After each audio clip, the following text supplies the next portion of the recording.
సుమన్ టీవీలో మీ personal and business promotions కోసం కింది నెంబర్కి కాంటాక్ట్ చేయండి. తీవ్ర తుఫాన్తో ఆంధ్ర అల్లకల్లోలమవుతుంటే మరో ప్రమాదం ముప్పు ఉందనే హెచ్చరిక ఆందోళనకు గురి చేస్తోంది. ఏపీకి మరో తుఫాన్ పొంచి ఉందట.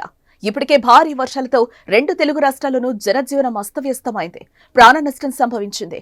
ఇంకా ఈ ప్రభావం నుంచి పూర్తిగా కోలుకోకముందే విశాఖ వాతావరణ శాఖ మరో హెచ్చరిక జారీ చేసింది. ఈ నెల 6-7 తేదీల్లో ఉత్తర బంగాళాఖాతంలో మరో అల్పపీడనం ఏర్పడే సూచనలున్నాయని విశాఖ తుఫాన్ హెచ్చరికల కేంద్రం అధికారులు అంచనా వేస్తున్నారు. దీంతో మరోసారి టెన్షన్ స్టార్ట్ అయింది. భారీ వర్షాల నుంచి తేరుకోకముందే మరో హెచ్చరిక జారీ అయింది. ఆంధ్రప్రదేశ్కు మరో తుఫాన్ ముప్పు పొంచి ఉందని వాతావరణ శాఖ హెచ్చరిస్తోంది. ఇప్పటికే వాయుగుండం ప్రభావంతో కోస్తా జిల్లాలో భారీగా వర్షాలు కురిశాయి. విజయవాడ, గుంటూరు నగరంపైన పెను ప్రభావం చూపాయి. ఇంకా వర్షం ముప్పు తొలగనే లేదనే హెచ్చరికలున్నాయి. ఈ వర్షాలతో సాధారణ ప్రజలు అన్ని రకాలుగా ఇబ్బందులు పడుతున్నారు. రవాణా వ్యవస్థ ఎక్కడికక్కడా నిలిచిపోయింది. వర్షాలు, వరదల కారణంగా రైల్వే ట్రాక్లు కూడా దెబ్బతిన్నాయి. జాతీయ రహదారుల మీద వరద ప్రవహిస్తోంది.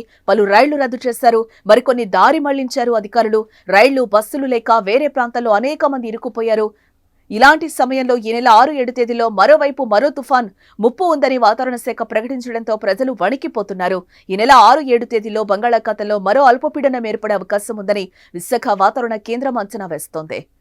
అది తుఫానుగా బలపడి ఉత్తరాంధ్ర, ఒడిశా మధ్య తీరం దాటుతుందని అధికారులు అంచనా వేశారు. అల్పపీడనంపై మరో 2 రోజుల్లో స్పష్టత రానుంది. అయితే ప్రస్తుత పరిస్థితి నుంచి కోలుకోవడానికి మరికొంత సమయం పట్టే అవకాశం కనిపిస్తోంది. రైళ్ల పునరుద్ధరణపైన రేపు అధికారికంగా వెల్లడిస్తామని అధికారులు చెప్తున్నారు. హైదరాబాద్, విజయవాడ మధ్య రాకపోకలు పూర్తిగా నిలిచిపోయాయి.